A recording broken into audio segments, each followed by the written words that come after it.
That's what we're going to be talking about today. So we have 4 key components in our fat loss program. So number 1 is going to be data tracking. My dad's very scientific. He's a doctor, so his mind's hardwired for science. So he brought that same scientific mind to his fat loss program. We're going to be very, very methodical about this. So we're going to start out with some data, right? So you come in, we get your body count, we see where you're at right now. And then once we have that data, we're going to implement an approach. We're going to execute on that approach for a set period of time. And then after that, we're going to reassess and take a look at the results of that approach. If the results are good, then keep going. If the results are poor, then readjust our approach. So it's a very scientific method that we're going to go about doing this. And one of the key things that's going to make this whole thing tick is keeping track of data. So some of the things that we're going to need to keep track of are what you eat, when you eat, how much you eat, and when you work out. So 4 things that we're going to need to keep track of just to help me do my job and help make sure that you're staying on track and that you're actually achieving goals. And we're going to be giving you a notebook. Each day is going to get its own page in the notebook, and you're going to be taking care of tracking all those things that I just said: what you eat, when you eat, how much you eat, and when you work out. That's all going to be in the notebook. You're going to bring that notebook with you every time you come work out. That way I can check it really quickly and see, okay, is he or she sticking to the program? What are some things that he's kind of tripping up on? What are some things that maybe I can suggest to help make this easier, or yada, yada, yada. Help me to be a coach. That's what the notebook's for. The second component that we're going to be manipulating is going to be resistance training.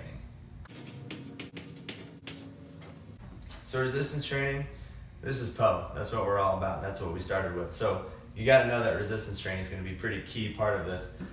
The reason we have the resistance training in here is for 2 reasons. One is going to be to address the concern of muscle loss.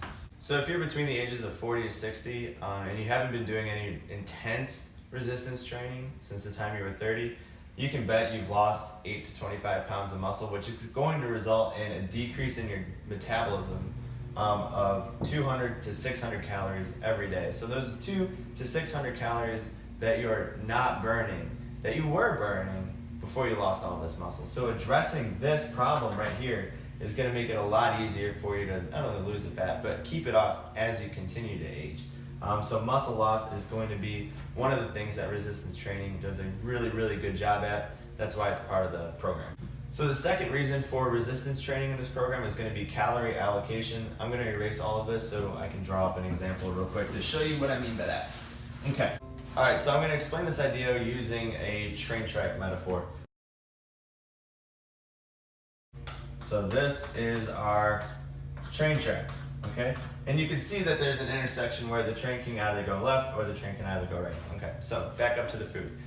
When we take food into our body, the glucose or the sugars or the carbohydrates gets cleaved off from the food. It enters the bloodstream. The presence of that in our blood causes the body to release insulin into the blood.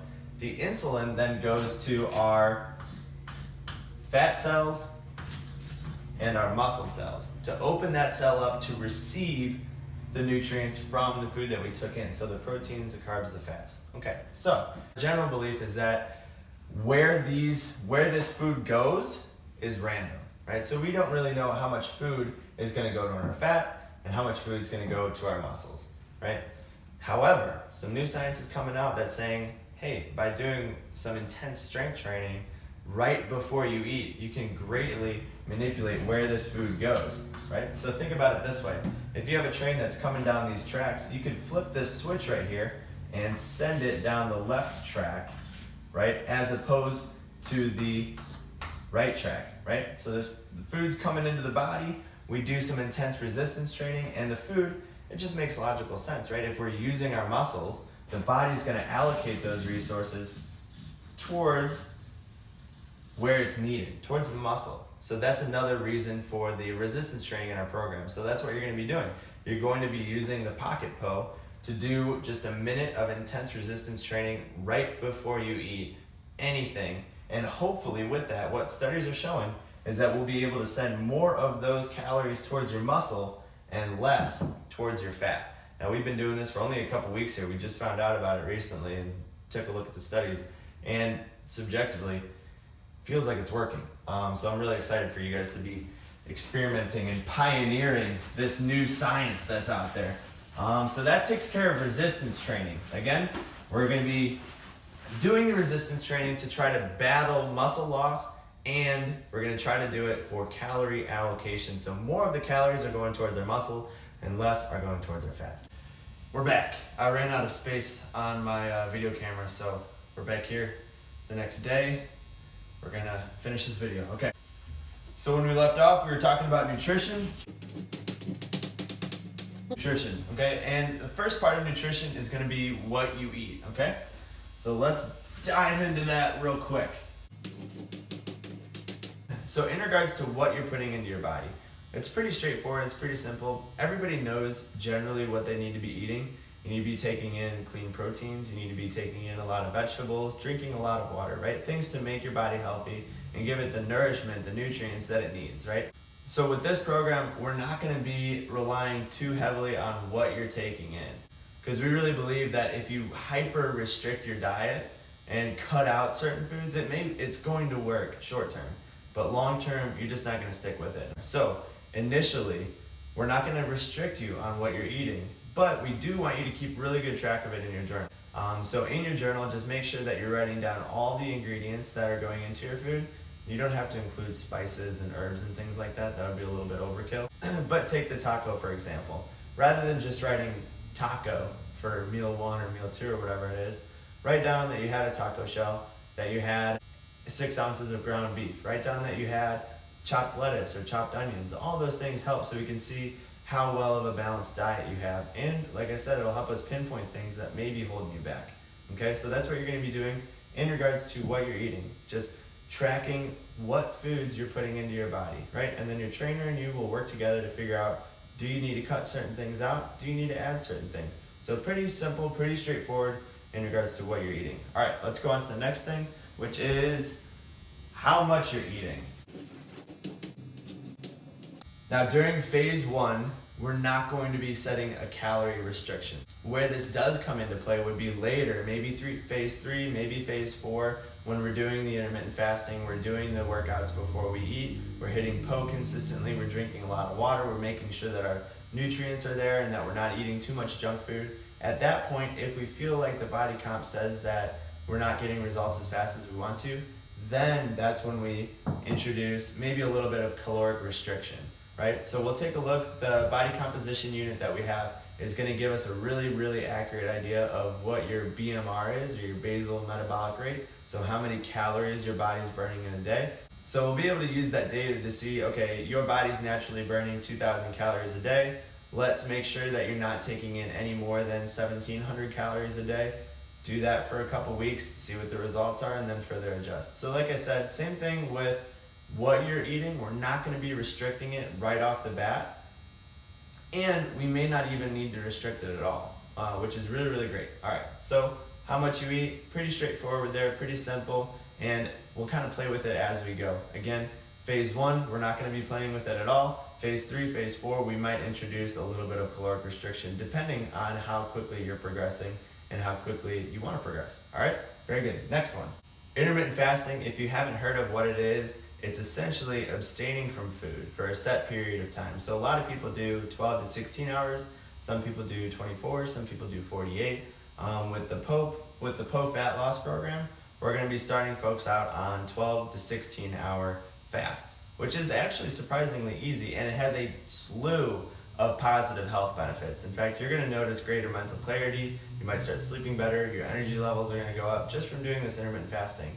That's not even taking into consideration the fat loss that you're going to get from it. So let's dive into that real quick. Now, the approach that we've had in the United States since the 80s has been all about portion control, right? So buy smaller plates and you're going to lose weight.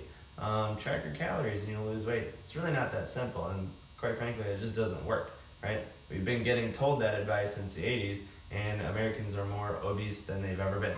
So what happens when we take the cutting calories approach to fat loss is if we just decrease the size of our breakfast, we decrease the size of our lunch, and we decrease the size of our dinner. And then if we add a couple snacks in the middle of the day and at the end of the day, our body is still able to run just on those sugars without ever tapping into the fat stores. So our body says, we're getting an influx of sugar throughout the course of the day, maybe 5 or 6 times a day. We're just not getting as many calories per day. So why don't we decrease the amount of energy that we're using, our caloric needs, and that way we're able to stay running on this sugar without ever having to tap into the fat, right? So what we notice is that when people start on the calorie restriction diet, their metabolism actually decreases, right? So maybe they went from burning 2,000 calories a day, they cut the amount of food they're taking in, smaller portion sizes, and now their metabolism drops to 1,700 or whatever it is, so they don't have to tap into the fat. Our body is very, very smart, very, very efficient, right? And our fat stores are precious to our body, so it's not gonna wanna get rid of them. Now the science, what actually happens with our body once we do intermittent fasting is the opposite. So our body realizes, hey, we've burned through all of the sugar that we took in from our last meal, typically dinner, and we don't have any more sugar left. So the only thing we have to run our body on is the stored energy, the stored fat that we have. So your body starts going through and using that fat for fuel. Totally different than when you're just giving your body smaller portions of food throughout the course of the day. So there's a lot of really good science that supports intermittent fasting as a very effective way of burning through your fat and getting your body to start metabolizing it. Now we're going to be doing the intermittent fasting for only 6 of the days. Again, a lot of really good science supports doing 6 days of intermittent fasting followed by 1 day of regular eating, so taking in breakfast. So in your journals, what you're going to be doing is when you write down all the ingredients that you're taking in, whether it was processed or not, and then in a little column to the left of it, you're going to just write down what time you ate that meal at. That way your trainer can look at it and say, okay, this person's consistently doing the intermittent fasting for 12 hours or 13 hours or whatever it is for you that you guys decide on. So really simple, really quick, really easy, and powerful. It really does have an impact on the way you feel. All right, so the final thing we're going to talk about is accountability and guidance. So in regards to accountability, the simple fact of knowing that someone is going to be taking a look at every bit of food that you put into your body, it's really going to help you stay on track, right? So it's not only you holding yourself accountable, but you have somebody else who's going to be asking you, hey, how are you doing? Let me see what you're doing. Let me see what time you're eating. Let me see when you're eating. Let me see what you're eating. Let me see how often you're working out and what you're doing for your workouts. It's going to help hold you to an even higher standard, and it's going to help you to be more consistent. The second thing, guidance. So having confidence in your trainer and the program is going to help you stay consistent with it, right? So rather than going at it alone and not knowing really, am I doing this right? You're going to have that confidence knowing that, okay, I'm in good hands. These guys know what they're doing. And again, this is where the journal comes in. If you aren't keeping track of what you eat, when you eat, how much you eat, and when you work out, we're not going to be able to use our expertise to help guide you to achieve your goals. So again, I sound like a broken record, but this journal really is a crucial, pivotal part to this POE fat loss program. It's going to help you stay accountable, and it's going to help your trainer give you the guidance that you need to achieve your goals. And again, that's what this program all comes down to, is let's find a simple solution that you're going to be able to stick with, and let's help keep you motivated to stay with it consistently so we can get you those results. It's the exact same reason why our workout program works so well, is that we're here to keep you motivated when you don't want to come in, and it doesn't take that long to do, so you're able to be consistent with it. That's why we get the best results here. So again, accountability, guidance, we're hitting your workouts, we're hitting the nutrition. All of those things all factor in together into this POE fat loss program to keep you going and keep you on track and get you to where you want to be. And that's what it's all about. That's why we do this. All right?